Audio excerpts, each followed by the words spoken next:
Hola, bienvenidos al curso de Físico-Química. Hoy iniciaremos con la unidad 2 sobre el tema de gases, un tema que es muy importante en el ámbito de la biología porque piensen ustedes en el simple hecho de respirar, ¿sí? Entonces, con esta situación, los seres vivos necesitamos intercambios de gases con nuestro ambiente para poder mantenernos precisamente vivos. Así que es un tema muy importante en el ámbito de la biología y también en el tema de la físico-química. Esta sección o esta unidad de aprendizaje nos va a ayudar también a entrar después a termodinámica. Así que vamos a iniciar con la unidad 2, que se llama gases. Muy bien. Vamos a entrar un poco en contexto sobre este tema y tenemos aquí una imagen que nos representa las capas de la atmósfera. La atmósfera, pues, es estos gases o esta esfera de gases que rodea la Tierra y comprende esencialmente para nuestros propósitos el aire que respiramos y que es vital para nuestra existencia. Muy bien, la atmósfera comprende una altura de varios cientos de kilómetros. Si partimos desde el nivel del suelo, varios cientos de kilómetros hacia arriba, tenemos la atmósfera. En la imagen ustedes observan que tenemos varias capas y nosotros nos movemos esencialmente en la troposfera, que va de los 0 a los 10 kilómetros. Los 10 kilómetros o 10.000 metros es aproximadamente la altura a la que vuelan los aviones comerciales. Pero nos damos cuenta que la atmósfera va más allá de eso.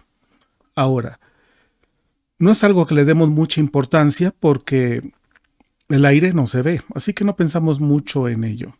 Y así fue por miles de años. Pero la atmósfera, el aire, está compuesto de materia. Y en este esquema, el que está a la derecha, ustedes pueden ver un diagrama en el que se representa cómo las partículas de los gases que componen la atmósfera son atraídas hacia el centro de la Tierra. Así que la máxima densidad de estos gases lo tenemos en la superficie de la Tierra. Y conforme vamos ascendiendo, la densidad disminuye. Muy bien. Entonces, vean esta imagen porque es importante. Por arriba de nosotros tenemos una columna de gases, esencialmente una columna de aire que está compuesta de materia. Esa materia está atraída hacia el centro de la Tierra debido a la fuerza de gravedad. Imaginemos que nosotros tomamos un gis y trazamos un cuadrado de 1 metro de lado en la calle o en el patio de nuestra casa. Como el cuadrado tiene 1 metro por lado, eso significa que su área es de 1 metro cuadrado. Si nosotros pensamos en la columna de aire que va desde los cientos de kilómetros que hablamos al principio hasta el suelo, resulta que esa columna de aire tiene una masa aproximada de 10.300 kilogramos. Siempre me topo con la pregunta, oiga, si por encima de nosotros tenemos una columna de aire que tiene una masa de 10.300 kilogramos, entonces, ¿por qué no morimos aplastados? Bueno, la respuesta tiene que ver con la evolución. Los seres vivos que habitan en la Tierra han evolucionado para poder adaptarse a las condiciones del planeta. Y esas condiciones involucran la presión atmosférica. Piensen en un momento cuando nosotros consideramos los peces o los seres que viven en los fondos marinos. Ahí ya no es la presión atmosférica únicamente, sino que además de la columna de aire está una columna de agua que es mucho más densa y por lo tanto la presión a la que viven estos seres es muy grande. Pero ellos están perfectamente adaptados a ese ambiente. Tan es así que si nosotros sacamos peces que viven a unos 1.000, 2.000 o 3.000 metros de profundidad, los sacamos a la atmósfera, al aire, esos seres se deforman y mueren. ¿Por qué? Porque no están adaptados a una presión como la que tenemos nosotros en nuestro entorno. Muy bien. Ahora, si ustedes recuerdan sus clases anteriores, sobre todo en secundaria, se nos decía que la atmósfera ejerce una presión, es decir, estos gases que componen la atmósfera tienen una masa que ya estamos viendo y ejercen una presión de 1 kilogramo sobre centímetro cuadrado. Nos puede parecer más lógica o más obvia, aunque en realidad cuando decimos que en este esquema que la columna tiene una masa de 10.300 kilogramos aproximadamente, nos estamos refiriendo a lo mismo. Y esto tiene que ver con las unidades, que fue lo que vimos en la unidad anterior. Bien, vamos considerando esta situación. Nuestro factor, 1 kilogramo sobre centímetro cuadrado, que es el que acabamos de comentar. Muy bien, para hacer la conversión, es decir, en vez de manejar centímetros, manejar metros, pues necesitamos un factor de conversión que sería este. 100 centímetros hacen 1 metro. Observen que a la izquierda, es decir, en 1 kilogramo sobre centímetro cuadrado, los centímetros están abajo. Así que en mi factor yo debo indicar 100 centímetros sobre 1 metro. Los centímetros están arriba. Ahora, un aspecto muy importante es que esto se refiere a área, por eso son centímetros cuadrados. Por lo tanto, mi factor de 100 centímetros sobre 1 metro debo elevarlo también al cuadrado. De esa manera tendré también unidades de área.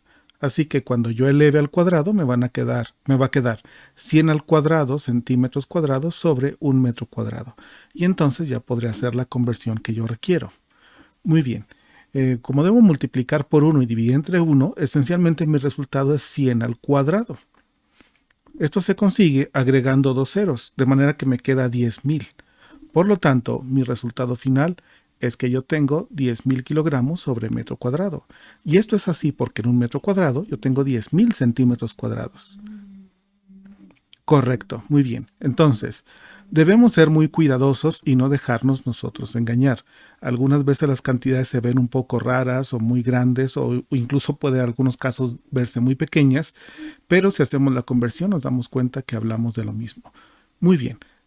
Ya sea que hablemos de 1 kilogramo sobre centímetro cuadrado o 10.000 kilogramos sobre metro cuadrado, nos estamos refiriendo a la presión que ejerce la atmósfera. Vamos pensando en estos 10.300 kilogramos sobre metro cuadrado. Esos 10.300 kilogramos tienen unidades de masa. Para convertir esto a una fuerza, yo debo multiplicar por la aceleración debida a la gravedad, que ya sabemos que es 9.81 metros sobre segundo cuadrado. Si ustedes observan en esta conversión, lo que está en azul me queda kilogramo metro sobre segundo cuadrado. Y ese kilogramo metro sobre segundo cuadrado es 1 newton. Entonces me quedaría newton sobre metro cuadrado. Así que me queda una presión de 101.043 newton sobre metro cuadrado. En el sistema internacional, newton sobre metro cuadrado es pascal, la unidad para la presión. Por lo tanto, la columna de aire produce una presión atmosférica aproximada de 101.000 pascales. El valor exacto es el que está aquí en rojo. Una atmósfera es 101.325 kilopascales, considerando el prefijo kilo que ya vimos que significa o me indica miles. Muy bien. Vamos ahora a ver un video muy interesante sobre el barómetro, para poder continuar nosotros con nuestra discusión.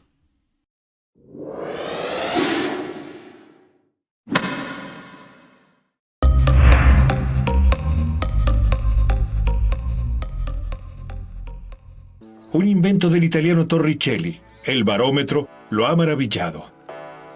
Para profundizar su conocimiento, con ayuda de su padre, reconstruye el instrumento para medir presión. Pascal llena completamente con mercurio un tubo de vidrio de 1 metro de altura, que tiene un extremo abierto. Sumerge la parte abierta en un recipiente con mercurio y observa que el metal líquido fluye fuera del tubo, pero solo en parte. La mayor porción de mercurio permanece dentro. El nivel disminuye hasta llegar a aproximadamente 76 centímetros. Hay algo que impide que el tubo de vidrio se vacíe por completo.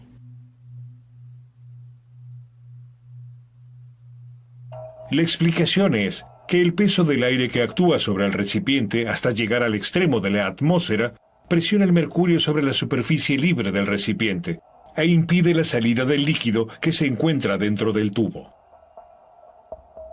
Sin importar cuáles sean las dimensiones del tubo, el mercurio disminuye siempre hasta una altura de 76 centímetros. La causa está en las propiedades de la presión. La columna de aire de la atmósfera ejerce presión sobre una determinada unidad de superficie. Luego, sobre la misma superficie, aparece exactamente la misma presión, pero en sentido contrario, cuando la columna de mercurio llega a una altura de 76 centímetros. Para justificar su experimento, Pascal pide a su cuñado que suba con el tubo lleno al Puy de Dôme, el volcán más alto de la zona donde había nacido. Según la teoría de Pascal, la columna de aire debería ser un poco más corta en la cima de una montaña, es decir, la presión debería ser menor que en el valle. La columna de mercurio, por lo tanto, debe disminuir, ya que hay menos aire presionando sobre el recipiente con mercurio. El resultado del experimento confirma la hipótesis de Pascal. La columna de mercurio en la cima es aproximadamente 1 centímetro inferior que al comenzar la caminata.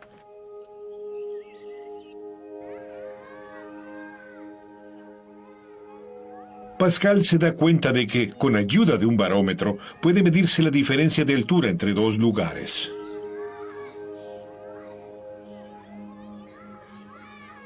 Descubre también la posibilidad de predecir el tiempo mediante un barómetro.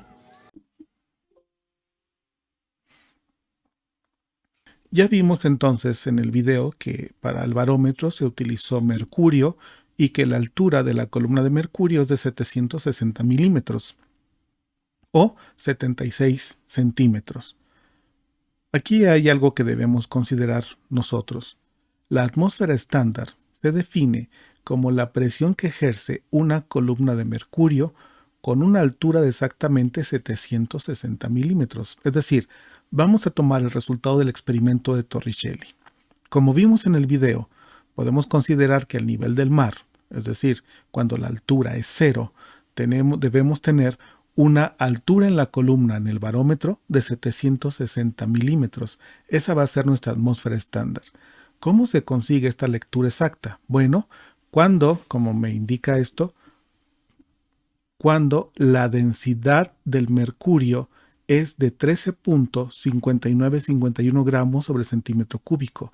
Y esto se consigue a los 0 grados centígrados. Esta temperatura entonces va a ser importante, porque a esta temperatura el mercurio tiene la densidad, esta, que nosotros necesitamos para que la altura sea de exactamente 760 milímetros. Otra cosa que nosotros debemos considerar es que la aceleración de la gravedad debe tener exactamente este valor, 9.80665 metros sobre segundo cuadrado. Esto me va a garantizar, entonces, que la altura de la columna de mercurio sea 760 milímetros. Y esto es a lo que nosotros le vamos a llamar atmósfera estándar. Entonces, ojo con esto. Vamos a tener condiciones estándar, que también se les denomina condiciones normales. En los gases, las condiciones normales o estándar implican una presión de una atmósfera y una temperatura de 0 grados centígrados. Muy bien. A esto se le conoce entonces como condiciones normales o estándar. En honor a Torricelli, se estableció una unidad de presión que llamamos torr. Y un torr es precisamente 1 milímetro de mercurio. Así que nosotros también podemos decir que una atmósfera son 760 torr. Entonces, hasta aquí hemos avanzado bastante hablando sobre cuestiones de presión. Esta es una variable muy importante. El mercurio es un líquido escaso, caro y venenoso. Y aquí viene una pregunta. ¿Por qué lo utilizamos en los barómetros y no utilizamos en su lugar agua, que es más abundante, barata e inofensiva? Hay dos motivos para esto. El primero es que el agua se evapora con facilidad. Así que si nosotros utilizamos agua en vez de mercurio, pues una pequeña porción del agua se va a evaporar y entonces ese vapor de agua ejercerá una presión dentro del tubo. Por lo tanto, el resultado pudiera no ser muy exacto debido precisamente a esa evaporación. Y el nivel de evaporación del agua va a depender de la temperatura, así que tendríamos variaciones significativas.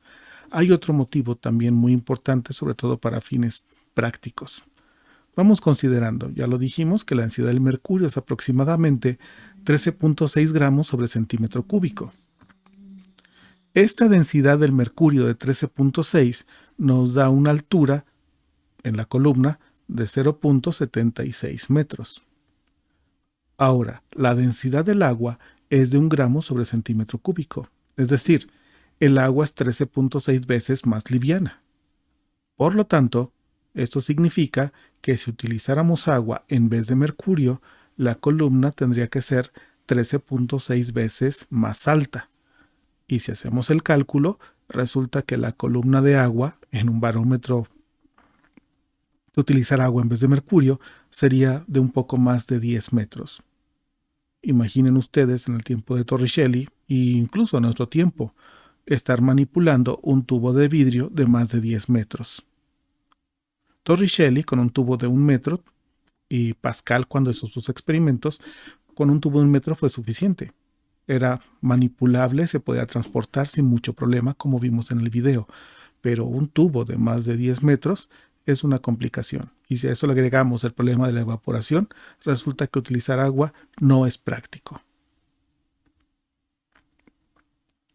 Una pregunta que también es importante cuando vemos el video, cuando vemos el barómetro es, ¿el área transversal del tubo tiene efecto en el resultado? Bueno, la respuesta es que no. Bueno, ¿por qué? Porque tanto la presión, o sea, la presión atmosférica, como el peso específico, en este caso del mercurio, son variables intensivas, algo que vimos en la unidad 1. No dependen de la cantidad de materia.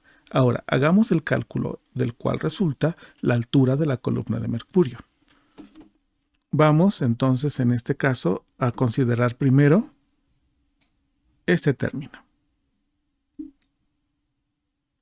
La altura de la columna de mercurio es igual a la presión atmosférica entre el peso específico del mercurio. Podemos reescribirlo de esta manera, en vez de una división como una multiplicación. La altura de la columna de mercurio va a ser entonces igual a la presión atmosférica por la inversa del peso específico. La inversa del peso específico es el volumen específico. Tenemos valores. La presión atmosférica es de 1033 gramos fuerza sobre 1 centímetro cuadrado. Ese 1033, recuerden ustedes que es el kilogramo sobre centímetro cuadrado, aproximadamente. ¿De acuerdo? Muy bien. Esto lo vamos a multiplicar por el volumen específico, que es la inversa de la densidad. Entonces me quedaría 1 centímetro cúbico sobre 13.6 gramos fuerza. Aquí lo que va a resultar es que se va a cancelar gramo fuerza con gramo fuerza y vamos a quitar el centímetro cuadrado y aquí el cubo. Por lo tanto, si hacemos el análisis dimensional, nos queda que el resultado estará en centímetros. Ahora bien, 1033 entre 13.6 es 75.96, aproximadamente 76 centímetros, lo que se corresponde a la altura de la columna de mercurio. Si observan el cálculo, el área transversal del tubo del barómetro no tiene ningún efecto, así que es independiente del resultado. Ahora, otra pregunta que es importante respecto al tema de gases. ¿Por qué algunas veces se habla de presión negativa? Bueno, aquí debemos nosotros considerar la pregunta de otra manera, que es la presión manométrica y que es la presión absoluta. La presión manométrica es la presión que miden los manómetros. Ahora bien, imaginen ustedes que vamos en un automóvil y se poncha una llanta. Si tomamos un manómetro y medimos la presión dentro de la llanta, notaremos que marca 0.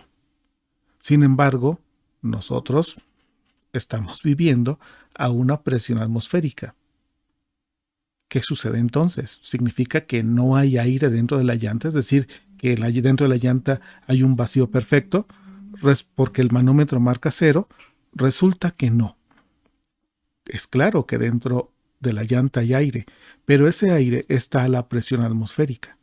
Entonces, en un manómetro, cuando se tiene la presión atmosférica, marca 0.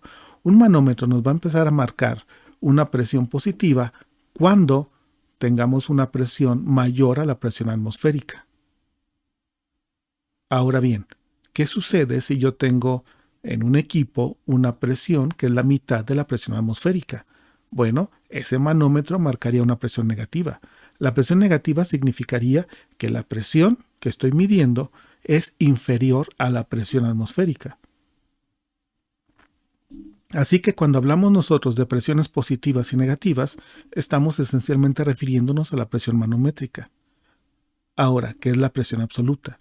La presión absoluta es la presión que nosotros tenemos considerando incluso la atmósfera, es decir, la presión total.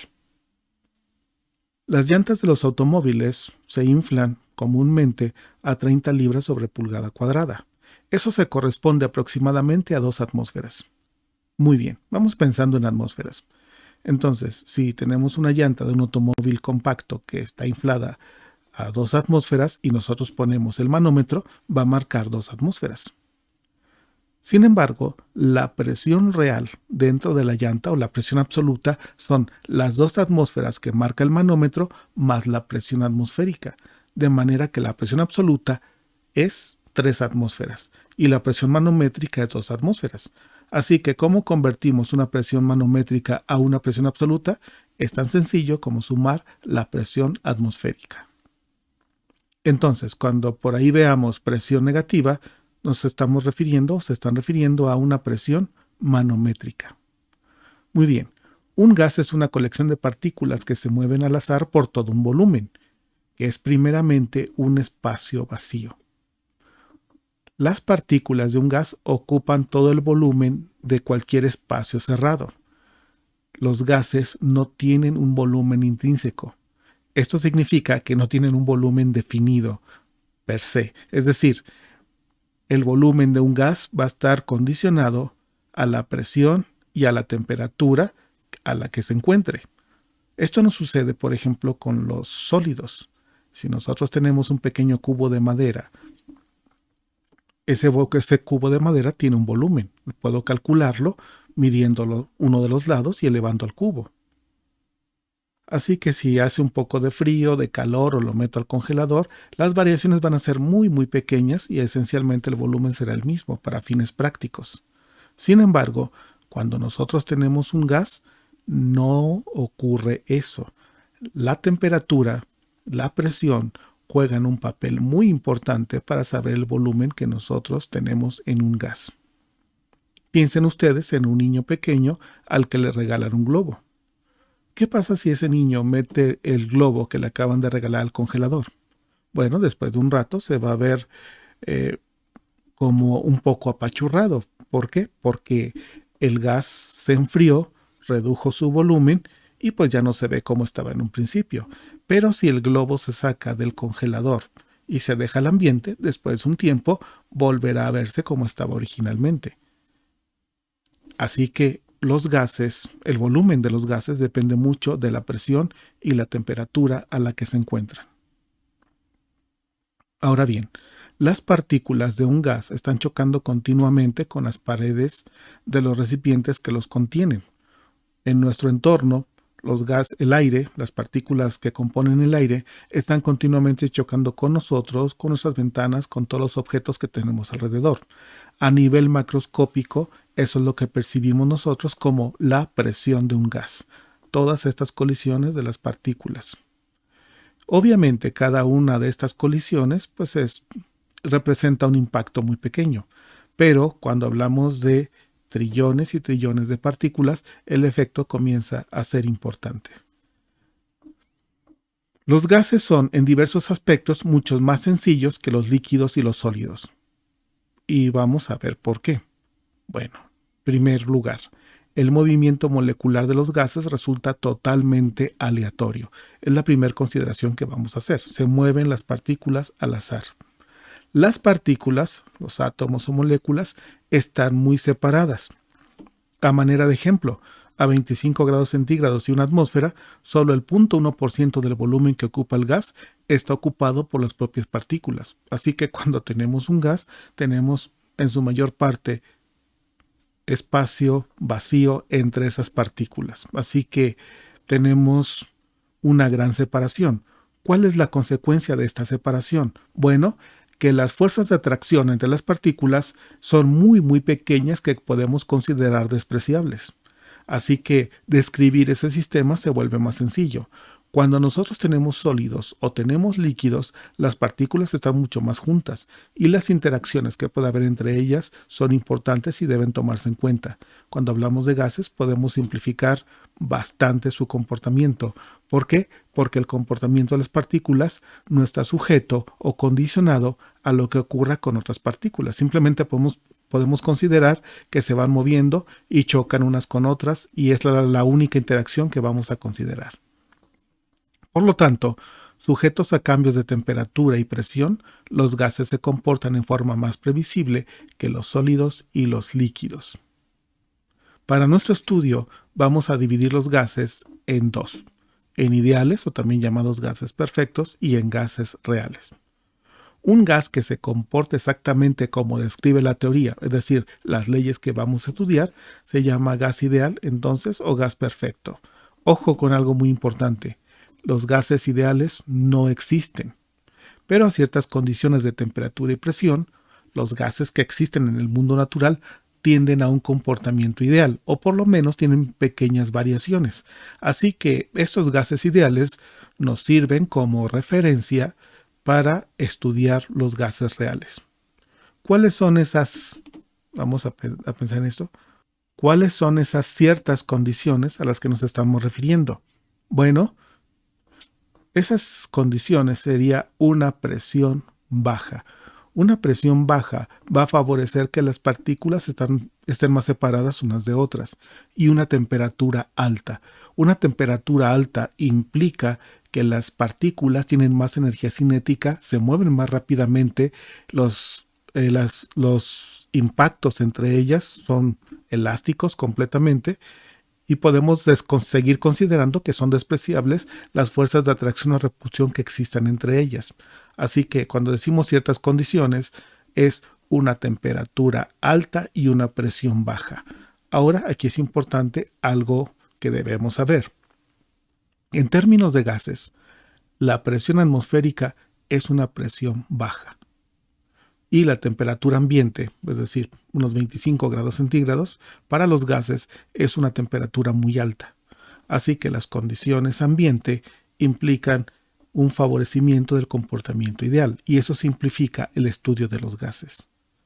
Los conceptos entonces que hemos visto en esta sección son importantes para el estudio de los gases que veremos en las próximas secciones de esta unidad. Muchas gracias.